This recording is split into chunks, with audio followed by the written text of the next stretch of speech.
إن الله لا يغفر أن يشرك به ويغفر ما دون ذلك لمن يشاء ومن يشرك بالله فقد ضل ضلالا بعيدا. மேலும் அவர் சாந்தியும் சமாதானம் பெருமானார் முஹம்மது ஸல்லல்லாஹு அலைஹி வஸல்லம் அவர்கள் மீதும் அவருடைய அடிச்சுவற்றை அப்படியே பின்பற்றிய உத்தம சத்திய சஹாபாக்கள் மீதும் தாபஈன்கள் மீதும் தாபஈன்கள் மீதும் முக்கியமாக அமர்ந்து கொண்டிருக்கும் அல்லாஹ்வின் நல்லடியார்கள் மீதும் உலகத்தில் இருக்கும் அனைத்து முஸ்லிம்கள் மூமின்கள் மீதும் என் மீதும் என்றும் சும்மா என்று கூறியவன் இன்றைய ஜும்மாவை ஆரம்பம் செய்கின்றேன். கண்ணியத்திற்குரியவர்களே, அல்லாஹ்வின் நல்லடியார்களே, தவக்குல், அல்லாஹ்வின் மீது நம்பிக்கை வாழக்கூடிய ஒவ்வொரு மூமின் மீதும் மிகவும் அவசியமாகும். முழு நம்பிக்கை கொள்வதுதான் தவக்குல் என்று சொல்லப்படும். முழு மனதோடு இறைவனை அல்லாஹ்வை ஏற்றுக்கொண்டு நம்முடைய வாழ்க்கையை நாம் ஒரு சிறந்த மூமினாக வாழ்ந்து செல்வதுதான் அல்லாஹ் நமக்கு இந்த உலகத்திலே கட்டளையிட்டிருக்கிறார்.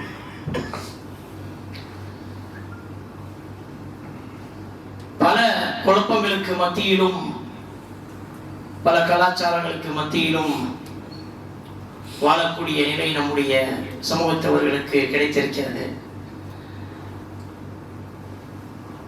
அதிலே நிறையவர்கள் மார்க்கம் தூய்மையாக இருக்கக்கூடிய அந்த நிலையிலே நம்பிக்கையிலும் கலப்படம் செய்து கொண்டு இருக்கிறார்கள்.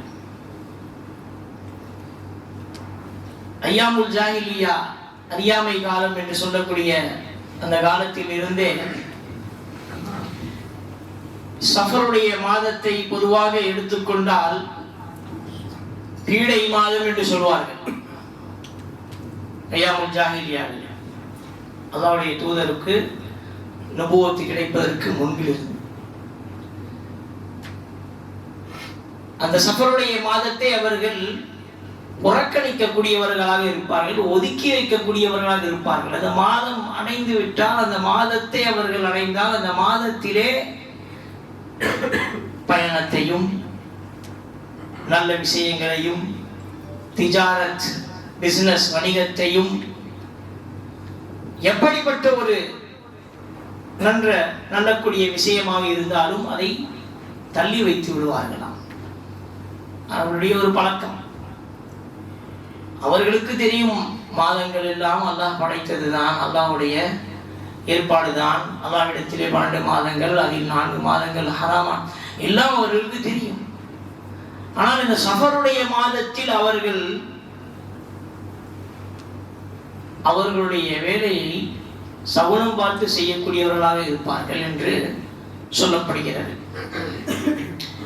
இது ஐயாமுல் ஜாஹிலியாவில் இருந்து தொடர்ந்து இன்று வரை நம்முடைய சமூகத்தில் நிறைய பேர்ட்ட காணப்படுது. பிசினஸ் தொடங்குறதா இருக்கட்டும், திருமணம் வைக்கிறதா இருக்கட்டும், ஏதாவது ஒரு சந்தோஷமான விஷயம் ஏற்பாடு செய்யறதா இருக்கட்டும், புதிய வீடு கட்டி எழுப்புவதா திறப்பதாக இருக்கட்டும், புதிய மனை ஏதாவது வாங்குவதாக இருக்கட்டும், ஏதாவது ஒரு விஷயம் தொடங்குவதாக இருக்கட்டும், இந்த மாதத்திலே அவர்கள் முடிவெடுப்பது கிடையாது. இதை உடைத்தெறிவதற்காகத்தான் அல்லாஹ்வுடைய தூதர் ஸல்லல்லாஹு அலைஹி வஸல்லம் அவர்களுடைய திருமணம் ஸைனப் ரலியல்லாஹு அன்ஹாவோடு சஃபருடைய மாதத்திலே அல்லாஹ் நடத்தி காட்டினார். அரபுகாரர்களுக்கு அறை கொடுப்பதற்காக முகத்திலே அவர்களுக்கு, நீங்கள் நினைக்கும் போல் இந்த மாதம் கிடையாது, நீங்கள் நினைப்பது போல் இந்த மாதம் பீடை மாதம் அல்ல என்ற விஷயத்தை உடைத்தெறிவதற்காகத்தான் நிறைய சஹாபாக்கள் சென்ற போர்களும் இந்த மாதத்திலே வெற்றி அடையப்பட்டன. கண்ணியத்திற்குரியவர்களே, அல்லாஹ்வின் அடியார்களே, நம்பிக்கையில் கலப்படம் இதுதான். முழுமையாக அல்லாஹ்வை நம்பக்கூடியவர்களும் இந்த விஷயத்திலே சில விஷயங்களை மறந்து அவர்களும் இதிலே கலந்து விடுகிறார்கள்.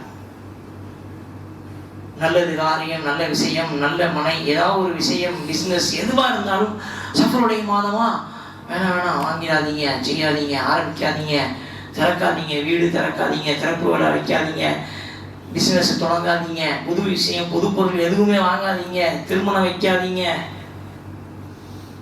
இந்த மாதம் அப்படிப்பட்ட மாதம், பீட மாதம் வரும்போது முசீபத்தெல்லாம் கொண்டு வரும். வரும்பொழுது முசீபத்தோட தான் இந்த மாதம் வரும். இந்த மாசத்துல வரக்கூடிய அந்த முசீபத்துகள்ல அப்படியே நீங்கள் தொடங்கின விஷயத்தோட ஒட்டிக்கும், அது போகவே போகாது அப்படின்னு சொல்லி நிறைய பேர் இன்னைக்கு கூட பரப்பிக்கிட்டு இருக்காங்க. இது கவலைக்குரிய ஒரு விஷயமா இருக்கு. அல்லாஹ்வுடைய நாட்டம் இல்லாம எதுவுமே நடக்காதான். அல்லாஹ்வுடைய நாட்டம் இல்லாம மரங்களில் இறக்கக்கூடிய பல ஆயிரம் கணக்கான இலைகளில் ஒரு இலை உதிர்கிறது என்றால் அதுவும் அல்லாஹ்வுடைய நாட்டத்தில் தான் உதிர்கிறது. அந்த இலை உதிரும் கூட அல்லாஹ்வுடைய நாட்டம் என்றால் நாம் இந்த உலகத்திலே வாழக்கூடிய வாழ்க்கையும் நமக்கு கொடுக்கப்பட்ட நேரமும் அல்லாஹ்வுடைய நாட்டம் தான். நமக்கு எழுதப்பட்ட ரிஸ்கும் எல்லாம் அல்லாஹ் முடிவு செய்ததுதான். இதுல நாம் யார் முடிவு செய்வதற்கு இந்த மாதத்திலே இப்படி செய்தால் அது நடக்கும், இந்த மாதத்திலே இதை ஆரம்பித்தால் சரியாக இருக்காது, இதை செய்தால் நமக்கு லாபம் வராது, இப்படியெல்லாம் சொல்லி மாதத்தை நாம் பீடை மாதமாக ஆக்குவது நம்முடைய சமூகத்திலே எப்படி என்றால் நாளை பார்த்தும் நேரத்தை பார்த்தும் பின்பற்றக்கூடிய சமூகத்தவர்களுக்கும் நமக்கும் வித்தியாசம் இல்லாமல் போய்விடும். இப்படிதான் இருக்கு. நட்சத்திரத்தை பார்த்து ராசி பலன்கள், நேரம், ஜோதிடம் இதெல்லாம் வேறொரு சமூகத்தவர்கள் நம்பக்கூடிய விஷயம். அப்படி இருக்கும் பொழுது நம்முடைய சமூகத்தாரில் சிலவர்களும் இந்த விஷயத்திலே நம்பிக்கை கொள்ளக்கூடியவர்களாக இருக்கிறார்கள். மெரினா பீச் பக்கம் போனீங்கன்னா தெரியும், புர்கா போட்டு குடும்பத்தோட கிளி தோசையும் பார்க்க உட்கார்ந்துருப்பாங்க. இருக்காங்க. அல்லாஹ் பாதுகாக்கணும். முஸ்லிம்கள் அல்லாஹ்வுடைய படைப்பு சொல்லக்கூடிய அந்த விஷயத்தை கேட்பதற்காக அமர்ந்திருக்கிறார்கள். சரி, கிளி ஜோசத்தோட காலம் போச்சு, ப்ளூ கிராஸ்காரங்க பிடிச்சி கேச போட்டாங்கன்னு சொல்லிட்டு கை ஜோசியம், பாத ஜோசியம் வரை எல்லாம் வந்துருச்சு. அதையும் நம்பக்கூடியவர்கள் நம்முடைய சமூகத்தவர்கள் இருக்கிறார்கள். அவர்கள் அவரிடத்திலே போய் கைகளையும் பாதத்தையும் காட்டி என்ன என்னுடைய நிலைமை அப்படின்னு கேட்கக்கூடிய நிலை நம்முடைய சமூகத்தில் இன்னைக்கு இருக்கு. சஃபர் மாதத்தை தான் இப்படி புறக்கணிக்கிறாங்கன்னு பார்த்தா நிறைய மூட நம்பிக்கை நம்முடைய சமூகத்துல வளர்ந்துகிட்டே வருது, குறைய மாட்டேங்குது. இப்போ நம்ம இந்த விஷயத்தை ஐயாமுல் ஜாஹிலியா என்று சொல்றதை விட இப்பவே இந்த காலத்திலே நடந்துகிட்டு இருக்கு என்று சொல்றதுதான் சரியா இருக்கு. நடந்துச்சு அப்படின்னு சொல்றதை விட இன்னைக்கும் கூட நிறையவர்கள் இந்த விஷயத்திலே ஊடுருவிருக்கிறார்கள். பழக்க தோஷத்தோடு அவர்கள் வாழ்ந்து கொண்டிருக்கிறார்கள். காலையில டிவி ஆன் பண்ணா ராசி சொல்றதுக்கு ஒருத்தன் உட்காருவான். அதை பார்த்துட்டு இன்ட்ரெஸ்டா என்னுடைய நட்சத்திரம் என்ன, என்னுடைய இது என்ன அப்படின்னு தெரிஞ்சு வச்சுக்கிட்டு என்னெல்லாம் எனக்கு பலன் இருக்கு, ஆபத்து இருக்குன்னு சொல்லி தெரிஞ்சுக்கிட்டு நிறைய பேர் என்ன செய்யறாங்க, வீட்டை விட்டு வெளியே வரவங்க இருக்காங்க. நம்முடைய சமூகத்தவர்கள், முஸ்லிம் சமுதாயத்தவர்கள். அப்படிப்பட்ட ஒரு நிகழ்ச்சியில் தான் பல வருடம் முன்னால் நடந்த ஒரு சம்பவம் இன்றும் கூட நீங்கள் அந்த காட்சியை நீங்கள் சோசியல் மீடியாவில் பார்க்கலாம். ஒரு முஸ்லிம் சகோதரர் தன்னுடைய மன உளைச்சல், தன்னுடைய பிசினஸ் லாஸை பற்றி பேசுவதற்காக ஒரு ஜோதிடருக்கு போன் அடித்து என்ன செய்கிறார், லைவ் நிகழ்ச்சியில பேசுறார். பேரை சொல்றார், இந்த மாதிரி எல்லாம் கஷ்டம் இருக்கு, இந்த மாதிரி விஷயம்லாம் இருக்கு, எனக்கு என்ன சொல்யூஷன்? அதற்கு அவருக்கு கிடைத்த பதில் என்ன தெரியுமா? அவருடைய செருப்பால் அவருக்கு அடித்த மாதிரியே பதில் கிடைச்சது. என்ன சொல்லப்பட்டது தெரியுமா? நீங்கள் முஸ்லிம்களில் இதெல்லாம் கிடையாது. அல்லாஹ்வை தொழக்கூடியவர்கள், நீங்கள் நமாஸ் செய்யக்கூடியவர்கள், தொழக்கூடியவர்கள், ஐவேளை தொழக்கூடியவர்கள், உங்களுடைய மார்க்கத்தில் இந்த விஷயம் இல்லை. ஆகையால் நீங்கள் செய்யக்கூடிய அந்த நமாஸை ஒழுங்காக செய்யுங்கள், அந்த தொழுகையை சரியான முறையில் நிறைவேற்றுங்கள், உங்களுடைய கஷ்டம் அதிலே உங்களுக்கு பதில் கிடைக்கும் என்று சொன்னார். ஒரு மாற்று மத சகோதரனுக்கு நம்முடைய மார்க்கத்தை பற்றி இவ்வளவு தெரிஞ்சிருக்கு, அதுவும் ஒரு ஜோதிடனுக்கு இவ்வளவு விஷயம் மார்க்கத்தை பற்றி தெரிஞ்சிருக்கு, நம்முடைய சமூகத்தவர்களுக்கு இல்லை. அறியாமை காலம் என்று சொல்லியே நிறையவர்கள் இன்றைய காலத்திலும் அறியாமையில் தான் இருக்கிறார்கள், அறியாமையில் தான் வாழ்ந்து கொண்டிருக்கிறார்கள். சாதாரண ஒரு கருப்பு பூனை குறுக்கில் சென்றால் கூட தெரித்து ஓடக்கூடிய சமூகத்தவர்கள் நம்முடைய கூட்டத்தில் இன்னும் இருக்கிறார்கள். பயணத்தை நிறுத்திவிட்டு வீட்டில் போய் அமர்ந்து கொள்பவர்களும் இருக்கிறார்கள். யோசி, இந்த சடங்கையும் இந்த சம்பிரதாயத்தையும் இந்த விஷயத்தையும் இந்த மூட நம்பிக்கைகளையும் கொண்டு வந்தவர்களே இன்றைக்கு நம்புறது கிடையாது. இதை யாரெல்லாம் முழுமையாக நம்பிக்கை என்று கொண்டு வந்தார்களோ அவர்களே இதை தவறு என்று சொல்லி, இது எல்லாம் கிடையாது என்று சொல்லி அவர்களே பின்வாங்கி விட்டார்கள். நம்முடைய சமூகத்தவர்கள் இருக்கிறார்கள், அல்லாஹ் பாதுகாக்க வேண்டும். தவக்கல்து அலல்லாஹ் என்று இருக்கக்கூடியவர்கள், ஹஸ்புனல்லாஹு வ நிஅமல் வக்கீல் என்று சொல்லக்கூடிய நிலையிலே இருக்க வேண்டியவர்கள் எல்லாம் சாதாரண விஷயத்திற்காக, சாதாரண பொருள் மீது வைக்கக்கூடிய அந்த நம்பிக்கை அல்லாஹ்வின் மீது வைப்பது கிடையாது. மாதத்தை புறக்கணிப்பதும், நாளை புறக்கணிப்பதும், நாளை திட்டுவதும், நேரத்தை திட்டுவதும், நேரத்தை குறிப்பதும், இது எல்லாம் ஷிர்காகும். அத்தியரத்து ஷிர்க் என்று அல்லாஹ்வுடைய தூதர் ஸல்லல்லாஹு அலைஹி வஸல்லம் சொன்னார். சகுனம் பார்ப்பது ஷிர்காகும், சகுனம் பார்ப்பது ஷிர்காகும். மூமின்களுடைய அடையாளமாக சொல்லப்பட்டது வலா யததய்யரூன், அவர்கள் சகுனம் பார்க்க மாட்டார்கள். அல்லாஹ்வுடைய படைப்பு, அல்லாஹ் நேரத்தை ஆண்டு கொண்டிருக்கிறான், அதை நடத்தி கொண்டிருக்கிறான், காலத்தை ஓட்டி கொண்டிருக்கிறான், காலத்தை பரிபாலித்துக் கொண்டிருக்கிறான். அவனுக்கு தெரியாத விஷயமா நமக்கு தெரிய போகிறது? அவன் அறியாதையா நாம் அறிய போகிறோம்? அல்லாஹுல் கய்யூம், அவன் மறைந்த விஷயத்தை தெரிந்தவன் அல்லாஹ். நாம் இந்த செவருக்கு பின்னால் என்ன இருப்பதே நமக்கு தெரியாது. நாம் யார் சொல்வது இந்த நேரம் கெட்ட நேரம், இந்த மாதம் பீடை மாதம், இந்த நாள் சரியான நாள் அல்ல, இது மோசமான நாள் என்று சொல்வதற்கு நாம் யார்? யோசியுங்கள் கண்ணியத்திற்குரியவர்களே. நம்மில் நிறையவர்கள் ஷிர்கான வார்த்தைகள் அசால்ட்டாக தெரியாமலோ தெரிந்தும் பயன்படுத்தக்கூடியவர்களாக இருக்கிறார்கள். சபையிலே பேசும் பொழுது ஒருவருடைய பெயர் வந்தால் திடீரென்று அந்த நபர் நுழைந்து விட்டால் சொல்லுவார்கள் அவரை பார்த்து, உனக்கு 100 ஆயுசுப்பா. ஆனால் அல்லாஹ் சொல்கின்றான், அல்லதி கலக்கல் மௌத்த வல் ஹயாத்த லியப்லுவக்கும் அய்யுக்கும் அஹ்சனு அமலா. அவன் தான் மௌத்தையும் ஹயாத்தையும் படைச்சான்னு சொல்லிக்கிட்டு இருக்கான் அல்லாஹ். குர்ஆன்ல சொல்லப்பட்டிருக்கு. அதை தாண்டி நம்ம யாரு மற்றவங்களுக்கு ஆயுசு கொடுக்கறதுக்கு? நீ 100 ஆயுசு வாழ்வப்பா, உங்க பேர் வந்துருச்சு பேசிக்கிட்டு இப்பதான் சொல்லிக்கிட்டு இருந்தோம்.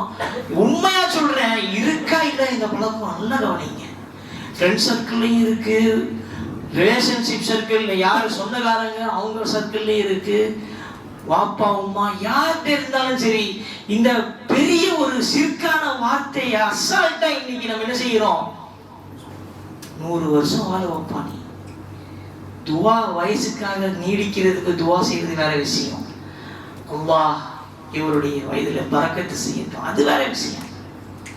கரெக்டா அடித்து அடிச்சு ஆணி அடிச்ச மாதிரியே 100 வயசு வாழ்வான். அவன் அடுத்த நாளே போயிட்டானா என்ன செய்வான்? இன்னும் இல்லாத இன்னும் ராஜீவம் தான் முடிஞ்சு. நாளைக்கு அவன் இறந்ததுக்கு அப்புறம் கேட்பான், டே நீ 100 வயசு வாழ்வன்னு சொன்னா அடுத்த நாளே ஆக்சிடென்ட்ல போயிட்டேன்ப்பா. என்னப்பா சொன்ன நீ? யாருப்பா சொன்னாங்க? இது தெரியல, பாட்டி தாத்தானா சொன்னாங்க, அதுதான் நானும் சொன்னேன். இது மார்க்கம் இல்லையே.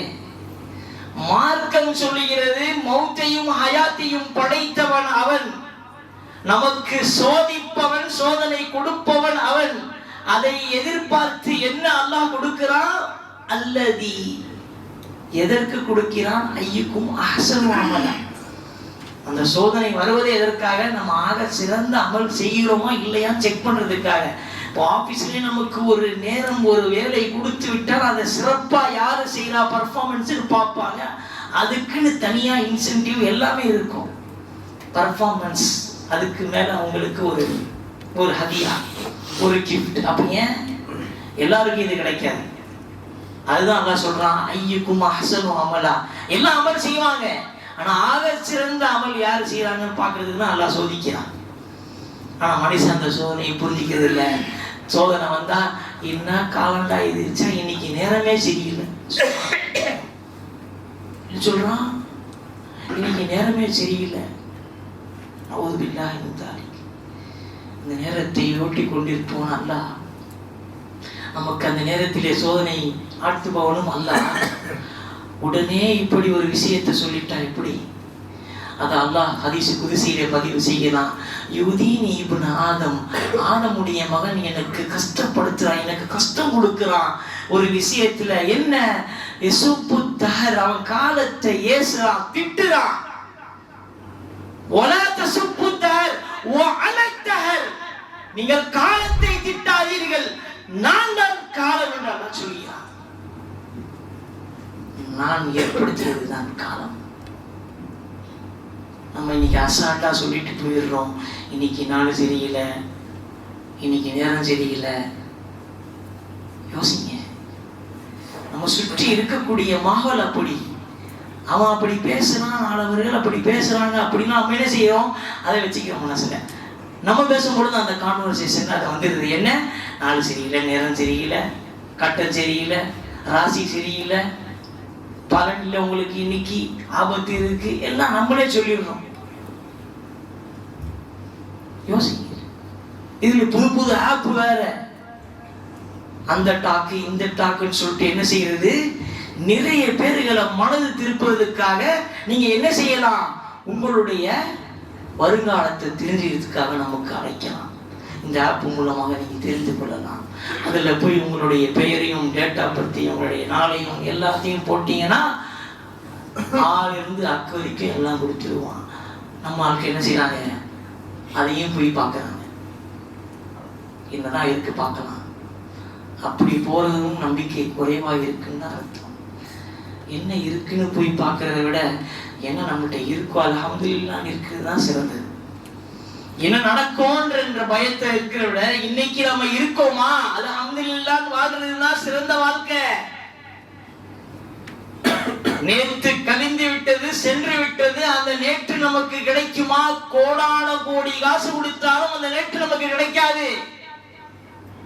நாளை நாம் அடைவோமா என்று சொன்னால் நிச்சயமாக அடித்து ஆணித்தரமாக சொல்லவும் முடியாது. அப்ப இருப்பது இன்று, என்ற நேரம், இந்த நொடி. அதுதான் நம்முடைய வாழ்க்கையை. நாம் இந்த மூட நம்பிக்கைகளை எல்லாம் கட்டி மூட்டை கட்டி தூக்கி வீசுவதுதான் நம்முடைய அடுத்த வேலையாக இருக்கணும். காலம்லாம் எங்கேயோ போய்கிட்டு இருக்கு.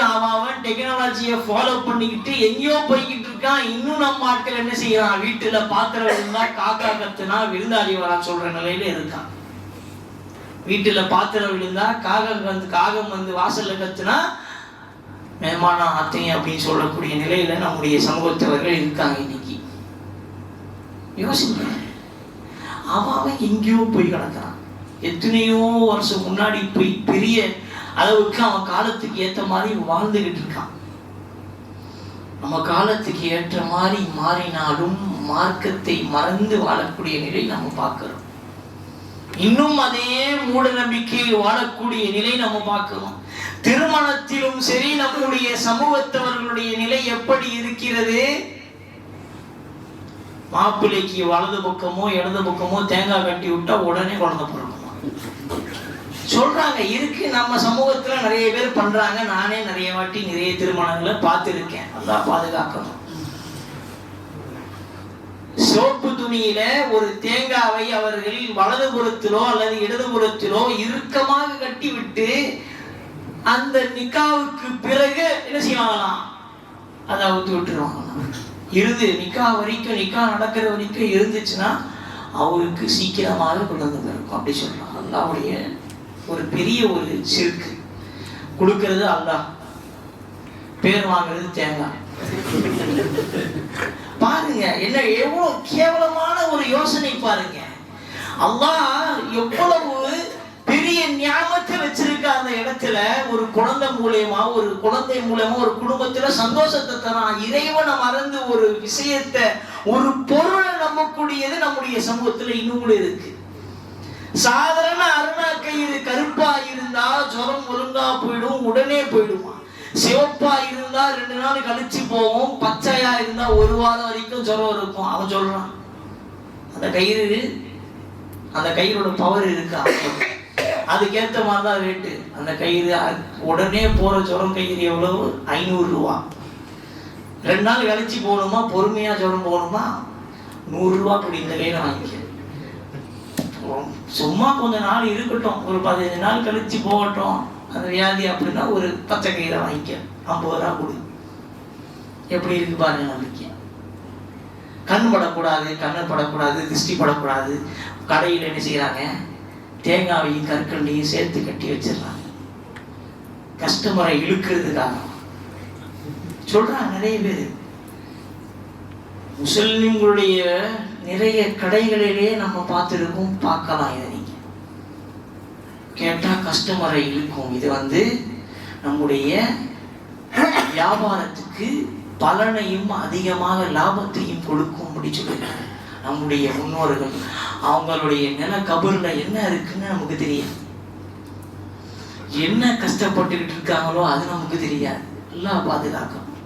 நம்ம சாதாரண பொருட்கள் மீது வைக்கக்கூடிய நம்பிக்கை அல்லா மேல ஏன் வைக்க மாட்டோம்?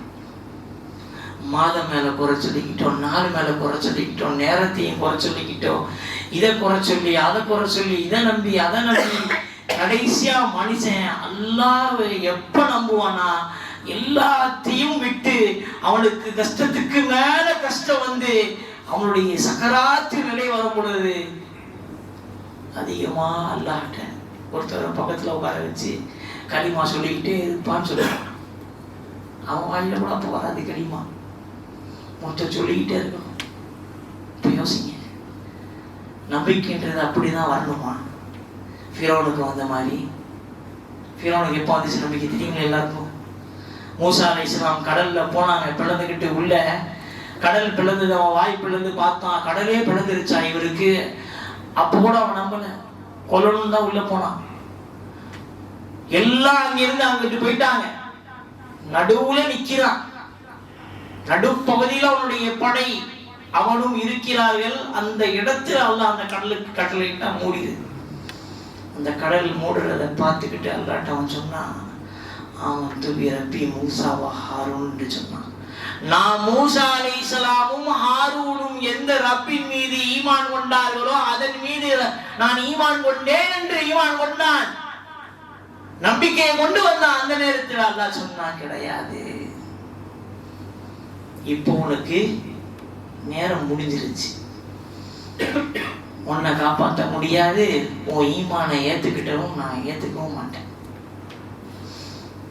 இது நீ கடைசி நேரத்துல பயந்து வேற வழி இல்லாம கொண்டு வந்த ஈமான், உண்மையான ஈமான் கிடையாது, உண்மையான தவக்குல், உண்மையான நம்பிக்கை அல்ல. அதனால நான் உனக்கு என்ன செய்கிறேன்னா, உன்னுடைய உடலை நான் பாதுகாப்பேன், மறுமை நாள் வர